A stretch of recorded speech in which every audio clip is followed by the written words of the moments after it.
Last week we took on a very tough passage. This passage was to allow us to know where we stand as a human race. How we got to the point we are. What the wrath of God is, and the wrath of God is He let us go. He gave us over, and it got worse and worse and worse. And I gave you a hint last week, and nobody thanked me. So I'm never doing that again for you. To let you know before we do that, this is where you are. This is you. This is me. But Paul didn't do that. In Romans chapter 1, he sucked some people right in, and they were going, yeah. Oh, they're terrible. They're awful. It's just drastic. It's dreadful. Dreadful. And then he said, this is you. And he got it. Now, you're starting to feel sorry for these people. I'm starting to feel sorry for these people. Because in chapter 2, he's going to just lay it on them. And these are the people he calls the Jews. These are Jewish believers, believers in Jesus, who live in Rome. Now, we're going to take some time this morning and we're going to step back and we're going to put ourselves into their shoes and see if we can relate to maybe some of the things they're feeling. What does it mean to be, we're going to talk about Jewish males, okay? Women, don't check out on me, all right? All right, we're talking about being a Jewish male in Rome. You were raised there. You always felt like you were a little different than everybody else. Why? Well, because your hair was different. There were some ways the Jewish people wore their hair that the Gentiles didn't. You had your prayer shawl that you carried around. And if your friends wanted to go over and play on Saturday, couldn't do it. Matter of fact, they thought your family was kind of funny. Because from Friday from sundown to Saturday to sundown, you guys didn't do anything. You shut down your shop, you didn't go to work, you didn't take in business, you didn't go shopping, you didn't do anything, and you just felt a little bit different, and people was going, yeah, well, he's Jewish. He's Jewish. You know what else? You look different in different ways, too. Now, this is hard for us to understand. But as you went to the gymnasium as a child, if you took part in any kind of training for any kind of sport, you had a very easy uniform to clean. Because they did it in the buff. They practiced in the buff. The Olympics were performed in the nude. We just got through watching some Olympics and maybe the ratings would have gone up. I don't know. But that's the way it was back then. But as a Jewish male, guess what? You didn't look like everybody else. Why? Because on the 8th day when you were born, you were circumcised. So basically your male reproductive organ looked different than everybody else. And you know how kids are when somebody's different? They're very patient and understanding. Very accepting and very comforting when kids are different, right?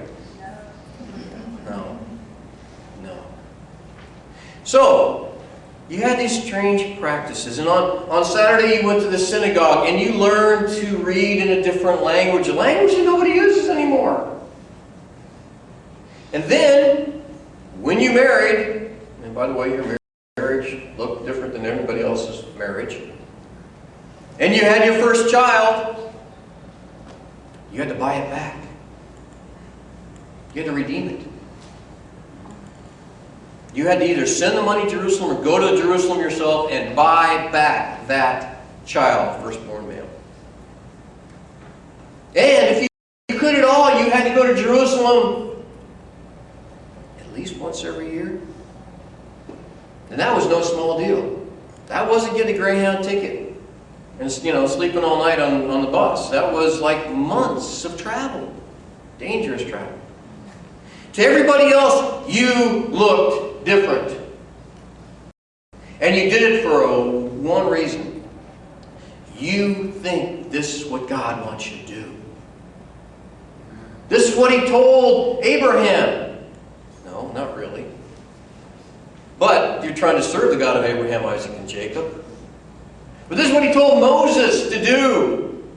This is what you were supposed to do.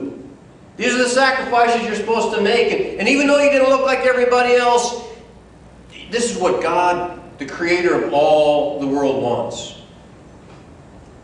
And your friends might make fun of you because you didn't take part in the other holidays for all the other Roman gods, and Greek gods, and Syrian gods, and Egyptian gods, and all the other things they did all year round, because you believed there was only one God. And you believed that in the law. In those things passed down from Moses, you had the embodiment of wisdom from God. You had what God wanted you to know about morals, about what God wanted you to know about how to treat your neighbor and how to treat your wife and how to treat your children. And you thought this was from God, and I need to respect this. And you were different. And then came a point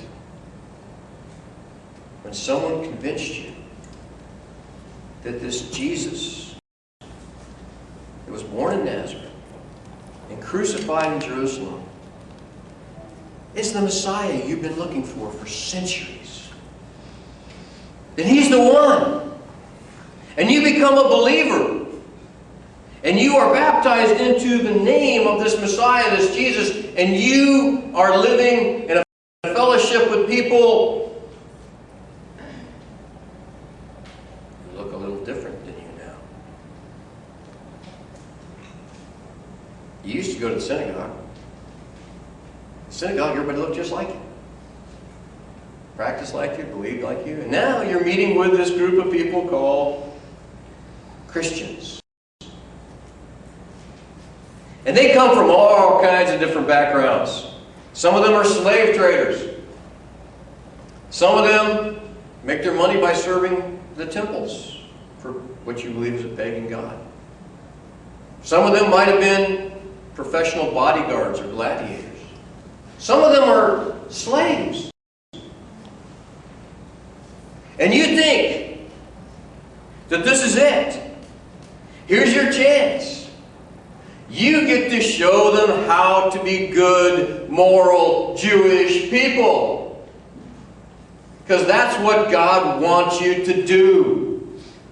Teach them how they're supposed to control their behavior, how they're supposed to treat their neighbor, how they're supposed to celebrate the Passover, and how they're supposed to do all the things that you were taught to do all your life.